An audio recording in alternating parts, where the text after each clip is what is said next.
Morning. My name is David. My nickname is Psy, so that's why Alexander said Psy Deppner.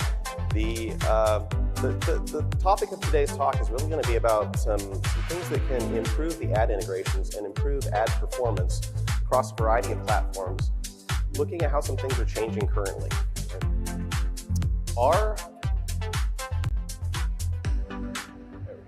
Psyberware is a ad management company. We're an agency that works with mostly Magento merchants, some people on other platforms as well. We just work with all aspects of these things, conversion tracking, shopping feeds, data integrations, and all this stuff, but primarily managing the actual advertising campaigns for clients. So our basic agenda today is just going to be to talk a little bit about some of the changing context, what's going on in the world right now that's creating a need to maybe update and modernize the ad platform integrations. We're going to dive into some topics of shopping feeds, product data, audiences for customer data. We're going to talk a little bit about conversion tracking and what's changing right now in that space, because there's a lot going on there. And we'll just wrap it up. Have some questions if anybody has any, and I know everybody's sites are very different, so sometimes the general things we talk about up on stage, your particular site might be different, and I'd be happy to talk to anybody about your particular situation. So, the things that are changing right now, that are just creating the context to need to update the ad platform integrations, really revolve around privacy and automation. So privacy technology is changing. There's all sorts of things going on with third-party cookie deprecation in the web browser. There's a lot of legislation going on in the United States. It's different in every single state, right? So trying to figure out what we even can and can't do and what's legal across the whole country. We're in Florida versus California. It's getting a little bit more complicated. In general, there's a shift to non-cookie-based methods of tracking users and determining the performance of advertising systems. But we also have a lot of things going on with restrictions on the use of personal data as well, and that plays into some of these issues. The other bit of context is that machine learning systems are taking over. So if you have spent any time in ad platforms lately, paying attention to what's going on Google and Facebook, you'll hear the buzzwords of performance match campaigns, right? Or on the Meta platform, Facebook and Instagram have the Advantage Plus campaigns and all the features of Advantage. These are the brand names that the ad platforms are giving to their fully automated systems that basically take human control out of the loop and train the systems based on data. Okay? You have a lot of data coming in, you've got this machine learning sorcery going on in the middle, and out the other end pops some profit. In this context, we really don't control the machine learning systems, and on these campaigns, there aren't very many features that we can turn on or off. We can't change a lot of settings.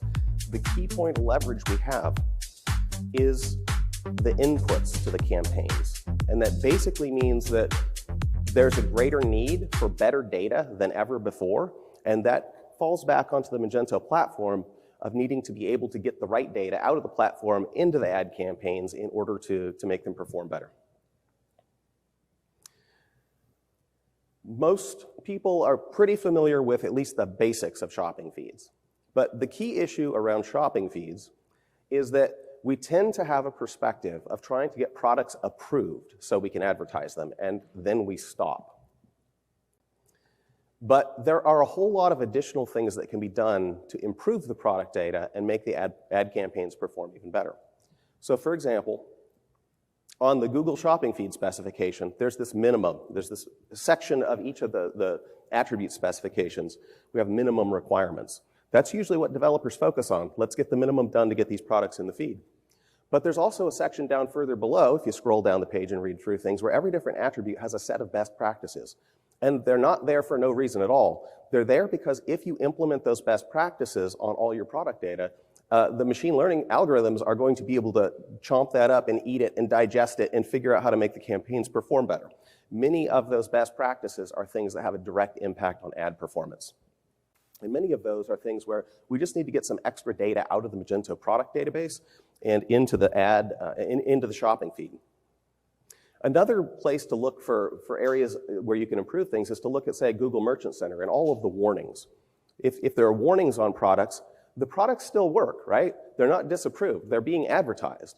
But warnings you can think of as being a clue about something that you can do better that Google is giving you some input on. And of course, on other platforms like Facebook, there are very similar issues where you can go in and you can look at all the warnings and input on what you could be doing better. Most merchants are using a shopping feed extension that uses a template-based approach to just stick certain product data into the feed. Most of those templates, they've been using the same template for the last 5 years. They haven't updated it for some of the newer portions of the feed specifications that are available. So within the last few years, like this was probably 2020 or 2021, Google, for example, added some additional attributes, and most Magento merchants don't implement these yet. So one of them allows you to submit key product highlights, like bullet point lists about key features of a product, and that could be used by the algorithms for matching search queries to products. There's another which is really an extension to the entire feed spec. You can put arbitrary key value pairs in the product detail attribute. So any additional attributes you want to add to the feed, you now can. And you can kind of think about how that could be used by the search algorithms to match people with products they're looking for. The biggest issue that Magento merchants have with shopping feeds has to do with how configurable products are implemented in Magento. So I'm going to blow through this really fast, but this is something that a lot of people have problems with, and I'd be happy to talk about it individually or point you to some more resources. The key issue is that, well, the Magento implementation on configurable products. We think of a configurable product as a product, right? It is a product with customizations, variations, things you can select, like different sizes in this example. There's a parent SKU, there's child SKUs, right? The problem is, in all of the shopping feed specs for every ad platform, every individual variant of a product needs to be represented on a line item as its own product. So you're not supposed to add configurable products. If you really think about it, a configurable product in Magento is an interface, or it's almost like a mini category, right? It's a category, it's a container for several other specific products. We're supposed to put the specific products in the feed. Now, if you get this right on Google, it will work everywhere else. So the Google feed specification and their policy issues are where you should pay attention. But basically, they say that every variant needs to be in the feed, but also when you go to the link to follow to that product landing page, that landing page needs to display that product. It needs to display that product price. Now, they don't actually say that you have to have the images very specific to every possible variant, but the price has to always match or you're going to get price mismatches. So the way to handle this in the feed is to not put the configurable parent, but to put all the child products. And then you tie them all together with this item group ID field. The item group ID field is usually set to the configurable product, the parent product SKU. If you actually have your child simple products all individually visible on your site, then it's easy. You can just put those products there, the links to the individual child products. And there's not a lot of complexity. But again, most sites turn off the visibility of the child products because they want to funnel all the traffic to the parent product page. So a default Magento install with like the Luma theme does have this interesting ability to use a hashtag on the end of the URL where you put something like this, #142 equals 168 and 93 equals 50. And this selects in JavaScript on the front end when somebody lands on the configurable page, it selects a particular set of user inputs just as if the user had clicked on those to select a product. And if you have some prices that vary on your various child products, that will display the correct price. The problem is, so here's an example of what that would look like in your feed with the URLs having the hashtags on the end. I will say this doesn't work everywhere these days because people really do a lot of customization on their front end, and oftentimes the front end developers break this, right? Because it's not a feature that they're actually using or they're aware of. But out of the box on the Luma theme, this works, and it worked on Magento 1 as well. Since that basically just runs in JavaScript on the front end, though, it causes some problems. Google Merchant Center doesn't really process JavaScript when it parses the prices off the page. So it creates a situation where we need to do some more complicated things to make it so the web crawlers can get the product prices on the simple products. There's no single solution to this because it might depend a little bit on what SEO extensions you're using and what customizations, what theme you're using, what your front end is. And there's a lot more diversity in that tech than there was a few years ago.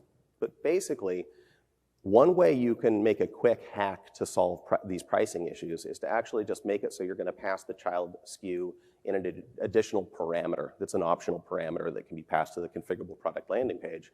And you can just have literally a few lines of code that intercepts that SKU if it exists, looks up that child product price, and renders the child product price in the schema.org markup instead of whatever is done by default.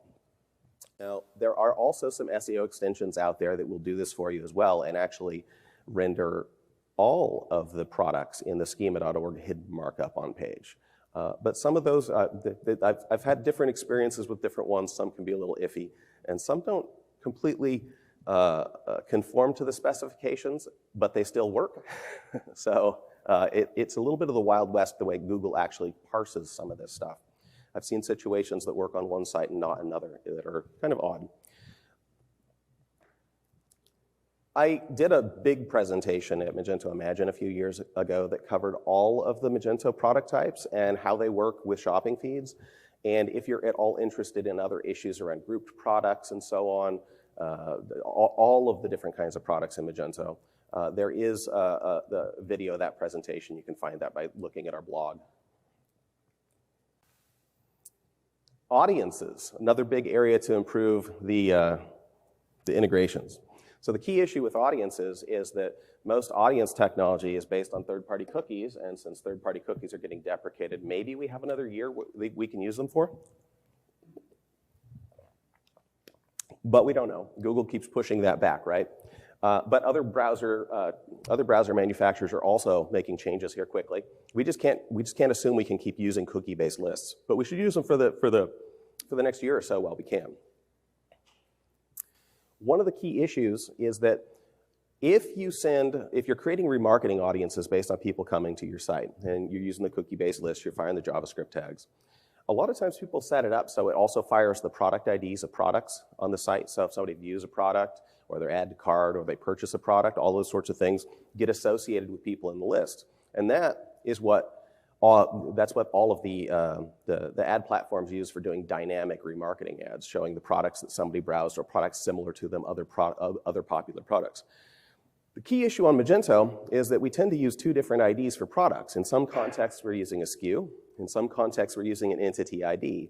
And the person who set up the shopping feed may have indexed that feed based on the SKU, and the person who set up the remarketing tagging on the front end maybe is sending the entity ID of products that are being browsed. So then there's mismatches, and we get low match rates. Nobody ever checks this. So something you should probably look into and just double check. Google in particular has this extra field called the display ads ID. It's an optional field that usually isn't implemented, but if you include that as an additional field in your shopping feed, you can put an alternate ID. And one of the quick fixes for a lot of problems on Magento is that if you're passing your ID in the remarketing tag for products being passed, if that's the SKU, well, you could just add the display ads ID, set your display ads ID to the entity ID, and then whatever the person on the front is passing as an ID on the remarketing tag is going to match one of those in the feed. So that's a quick hack. It's pretty useful. It only works on Google. But all of the feed specs for pretty much all ad platforms are going to have an ID, and they're going to have an item group ID. And this is one of those places as well where if you implement the configurable products correctly, all your simple products are going to be in there with their SKU as the ID. The parent configurable SKUs are going to be in the item group ID.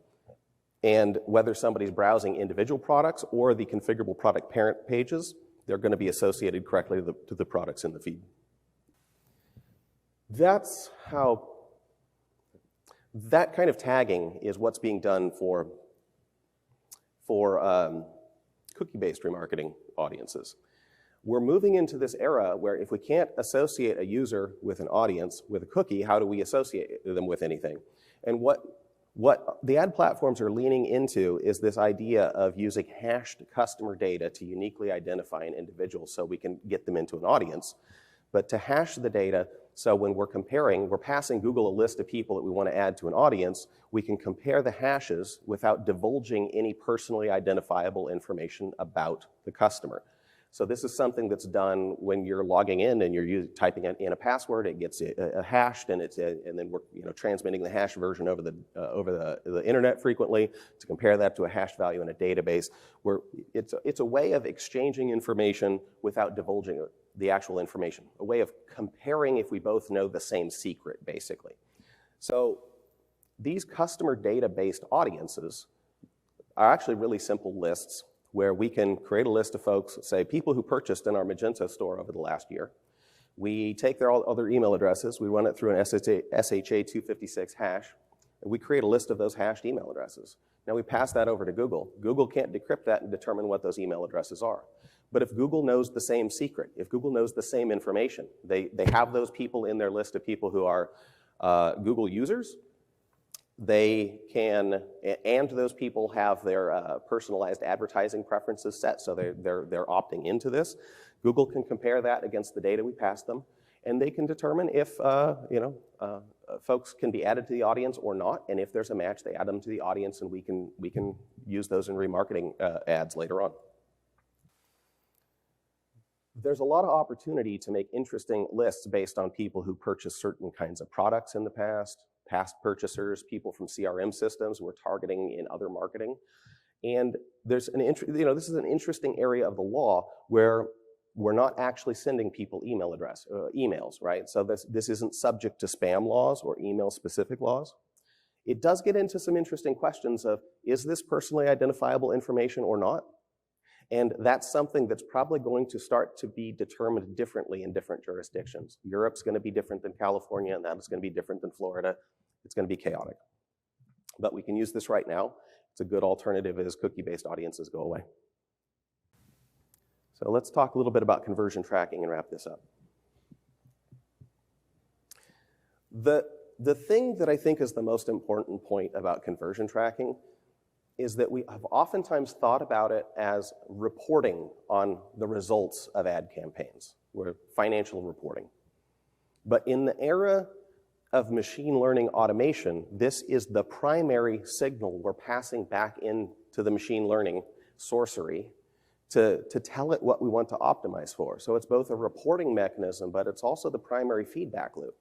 The more accurate your conversion tracking is, the more accurate it's going to be able to train on all the other data inputs we feed into it to determine what is contributing to results and what isn't. Because it's a feedback loop and we get this, it's like compound interest. If you make a small improvement, that small improvement improves that training more and more and more over time. And if you have a small improvement in what you're doing versus what your competitors are doing, that becomes a substantial competitive advantage over time. It builds with time.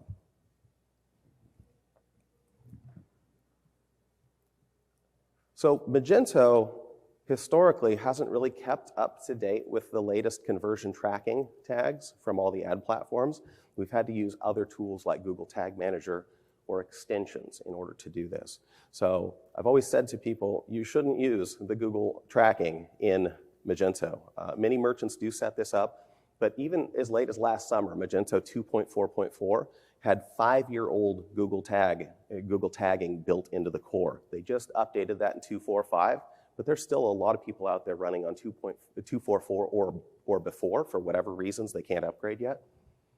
So in general, I think it's probably a best practice to not use the conversion tracking that's built into the core. Most people will use an extension like a Welt Pixel Google Tag Manager extension. They'll do something like that, and then they'll set up all their tags in Google Tag Manager. But make sure, just on the Google front, make sure you're using the Google tag. That's what they called gtag.js until they rebranded it a few months ago. Or that you're setting up tagging in Google Tag Manager. That will have some improvements over what the older tags used. Now, one of the newer things that most people really haven't set up yet, it's just been out for probably a couple years now, is enhanced conversion tracking. And pretty much all the ad platforms are doing some form of this, but here's the Google example. It's very similar to what I just said about how we pass some hash user data. in order to identify somebody without using cookies. So along with the conversion tracking information, the order ID and the value that somebody purchased, what we do is we pass maybe their hashed email address or their hashed phone number. There's a few pieces of data we can pass. Again, is that personally identifiable information? Is it going to be covered by various privacy laws? Evolving area, right? We don't know how this is going to turn out. But by doing this in situations where cookies have been blocked or JavaScript on the front end maybe doesn't have access to the original click ID from when the person clicked on the original ad, this is a mechanism of identifying one of Google's users to them. And Google can then say, okay, that user actually did click on an ad a few minutes ago, and we see that they made this purchase, so then they can connect the dots on that and close that loop.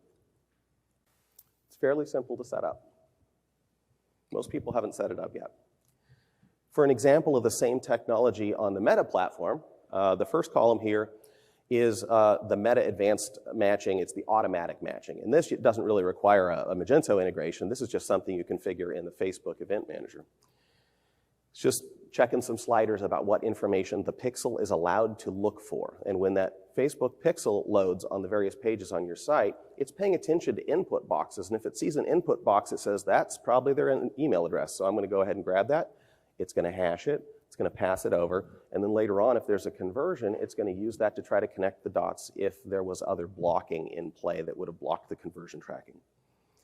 They do recommend that you also set up manual advanced matching if possible. And so we've got a little JavaScript snippet here that shows what the tagging on that would look like. When we're initializing the Facebook pixel, we're passing in some additional data that's going to be hashed before it goes to the Facebook server. And it's very simple, easy to set up. You could do this in Tag Manager pretty quick and easy. The direction things are going, this is more of the Wild West stuff. The direction things are going is towards server-to-server conversion tracking. If cookies are blocked and JavaScript on the front end is unreliable or might be blocked by ad blockers, then let's just take that all out of the loop. Let's just have the e-commerce server directly record via an API call, record the information about that conversion when a purchase occurs. So instead of checkout success page firing tags on the front end, the e-commerce platform connects to Facebook and sends that on the back end. This kind of technology is being rolled out across all ad platforms right now, right? But it's in different levels of maturity on the different ad platforms, and sometimes you have to jump through some different hoops in order to get it working. It can be more complicated and difficult. And right now, maybe there's less of a benefit to doing that, but down the road, as a few more things get blocked, there's going to be a much greater benefit.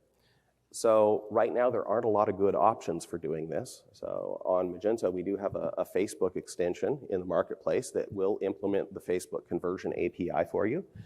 But it is one of these extensions that's kind of like it does everything. It does your shopping feed, it does your conversion tracking, all that sort of stuff. So sometimes if you just want the server-based conversion tracking, you don't want all the other stuff that comes along with it, you might have to make some modifications there to accomplish what you're really trying to do. Let's wrap it up. Just what matters the most, right? What matters the most is paying attention to what's going on and trying to eliminate the dependency on cookies by starting to adopt some of these other technologies, trying to improve your data.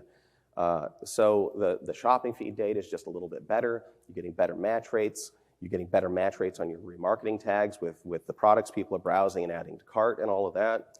Getting your conversion tracking, if you can make it 5 or 10% better, just a little bit, you're probably already 80%, 90% of the way there, but if you make it just a little bit better, it has this snowball effect of building results over time that can have a huge impact. And as we move forward into this next year with third-party cookie blocking, all of this stuff is going to become a lot more important. So the time to implement this is probably now. Time to start looking at all these things. So if any of these slides would be helpful to you, feel free to reach out, contact me. I'll leave the email address up there. As we get into some questions, if anybody has any. We have like 5 minutes for questions. And David, thank you so much for the talk. Yeah. Very insightful.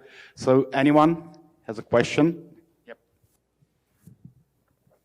Hey, we have, I would say, around 10,000 SKUs in Google Merchant Center. It's a licensed merch for a soft drink company. Mm-hmm. But Google has determined that maybe 600 or 700 have been sold in the past by other merchants who registered real UPCs, whereas we use internal identifiers. Mm-hmm. So even if those products aren't still out there, being sold, Google won't allow them until we go look up each of those other UPCs. Have you ever come across that? Oh, yeah. And there's a lot of variations on that. Google gets it wrong oftentimes as well. So Google can think that there are IDs on products when they don't exist at all because other people have just passed in completely fake IDs in the past. That's actually a really significant problem. Or we've seen situations where maybe there's a product that's like, we have a client, he sells building material, right? Like construction material. But there are some sample packs of, tiles and countertop material and so on, right? There are sample packs that are actually UPC coded, right? So Google mistakes the real big sheets of building material for these tiny little sample packs and then disapproves all the real products because the sample packs have UPC codes, right? And there's no way to get them to fix it. So this is this is one of the challenges of the machine learning future that we're all getting into here. You try to contact somebody at Google to solve that, and the frontline tech support, they're not really authorized to do that. They can't overrule their machine overlords. So in situations like that, we usually try to work the problem and try to do anything we can to talk to humans at Google, talk to other humans at Google, go around some other back door, but also sometimes we try to do some things with the feed data to hack things so Google doesn't think they're the same product anymore. Like there's a reason Google thinks those are the same products as something else. And there might be things you could do by changing your product data. I mean, maybe you don't want to, but names of products or certain other things that are allowing Google to make that match. You might be able to break their ability to match that. Yeah. Okay, anyone else? Any other questions? You got one? Yeah, up here. Hello. So a common request that we've been getting from different digital marketing companies is to implement the Google Ads enhanced conversion tracking, which it seems like a lot of the native Magento extensions aren't currently supporting. Yeah. So what has been the approach that your team's been going with to add support for what we'll call? Well, so in particular on the enhanced conversion tracking, with most of our clients, we use Google Tag Manager for the majority of the conversion tracking. And we can get it set up in there okay, right? We can make it so when the conversion tags fire, we're intercepting the customer email address, we're hashing that, and then we're passing that hashtag right there. I mean, there's a couple hoops to jump through, but it can definitely be done. I'd be happy to shoot you over some notes in an email or something if you reach out. So more on Google Tag Manager side. Mm-hmm. Yeah, you don't need to customize the Magento platform unless that's where if you're sending the conversion tracking directly from Magento, then that's where you do it. But if you're actually sending your tagging in Tag Manager or some other system, that's where you do it. So, if you want to make it easier to do that in Tag Manager, you could put some extra work in on the Magento side to just hash that customer data in Magento and stick that in the data layer that's being passed to Tag Manager, and then you know that's hashed all the way through. It's not even, the email address isn't even, a normal email address in the browser. You're not transmitting that out at all. And then that hash value is available there to fire on conversion tags to any platforms you want to. That would be an option. All right, well. That's it. Anyone else? Okay, give a round. All right, thank you.